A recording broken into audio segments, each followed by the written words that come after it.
Un saludo cordial para todos. Mi nombre es María Clemencia Silva Gudelo. Es John Jairo Aguirre Londoño. Nuestra ponencia se titula Una práctica de escritura académica utilizando un medio de aprendizaje híbrido.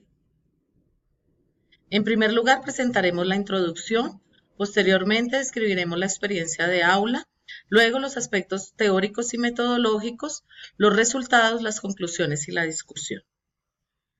Para la introducción podemos hablar de tres conceptos fundamentales. El primero es el aprendizaje híbrido, que implica una práctica de escritura en el aula en donde se involucran tanto la escritura, digamos, tradicional, escritura a mano, escritura en papel y la utilización incluso del computador y el aprovechamiento de los medios digitales para que esa escritura quede plasmada allí finalmente. En cuanto a las prácticas de escritura, tendríamos que hacer una reflexión en torno a la dificultad que existe en los estudiantes para hacer textos académicos y textos académicos que sean leídos por personas que van más allá de la simple figura del profesor. Y por último, la influencia del formato. Pretendemos demostrar cómo es importante el formato digital en este caso para que haya mucha más responsabilidad en la escritura del estudiante. En cuanto al contexto de la Universidad de Anne, nosotros tenemos un programa de lenguas modernas adscrito a la Facultad de Humanidades y Ciencias Sociales. La asignatura se ve en segundo semestre, es Lengua y Redacción Española, y dentro de la programación están temas relacionados con el desarrollo de las TIC, los medios digitales y todo lo que tiene que ver con el desarrollo de la lengua española para la profesionalización que la trabajan en las selectivas disciplinares. Realizamos dos pruebas, una diagnóstica y una de salida, donde trabajamos en la diagnóstica la escritura tradicional y en la de salida la escritura en medio digital, en este caso el blog. En el marco teórico tenemos una serie de autores importantes de los cuales queremos destacar hoy cuatro. Valéry, en su libro Reflexiones sobre la escritura a partir de Vygotsky, plantea algo que es fundamental y es entender cómo la escritura se convierte en un medio artificial en la medida que la adquisición del lenguaje es natural, pero el aprendizaje, en este caso la escritura, ya se convierte en algo que debe ser mediado por la educación o por otros recursos. Martínez, en su libro Aportes del modelo psicolingüístico a la escritura, plantea que la escritura se debe ver desde dos perspectivas, desde el proceso y el producto. El proceso atañe más a procesos psicolingüísticos y en cambio el producto estaría más ligado a la parte lingüística y a los elementos que esta ciencia nos brinde.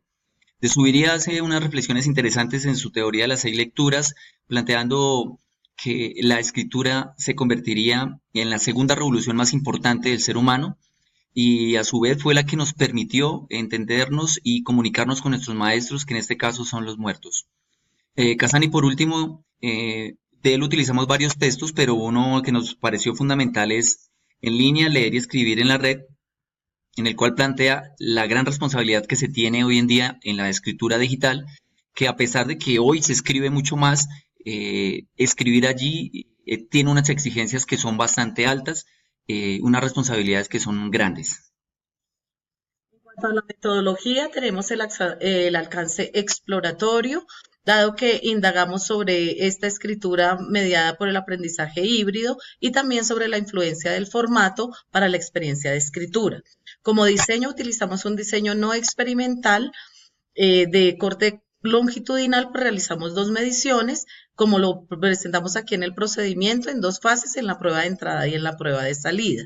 Hicimos una muestra por conveniencia con 19 estudiantes del curso Lengua y Redacción Española, jóvenes entre los 17 y 21 años, en el primer ciclo de 2019. Y como instrumentos utilizamos los instructivos de las pruebas, la diagnóstica y la final, y las rúbricas de evaluación. Como resultados, aquí están los de la prueba diagnóstica y de la prueba de salida. Vemos que el porcentaje de reprobación fue muy alto, 84% en la diagnóstica, mientras que en el de salida disminuyó, en este caso fue de 37%. La prueba diagnóstica fue el ejercicio hecho a mano, en clase, en un ambiente controlado, que después tuvo una revisión por el profesor y la prueba de salida tuvo un poco más de tiempo, una semana, con algunas instrucciones muy precisas, también con base en textos que ellos habían elaborado durante el ciclo y habían publicado en el blog. En los resultados, aquí nosotros señalamos S como si cumple, R cumple eh, parcialmente y N no cumple. Podemos ver que los dos aspectos en los que se tuvo el menor puntaje son, en su orden, puntuación, ortografía, sintaxis y argumentación.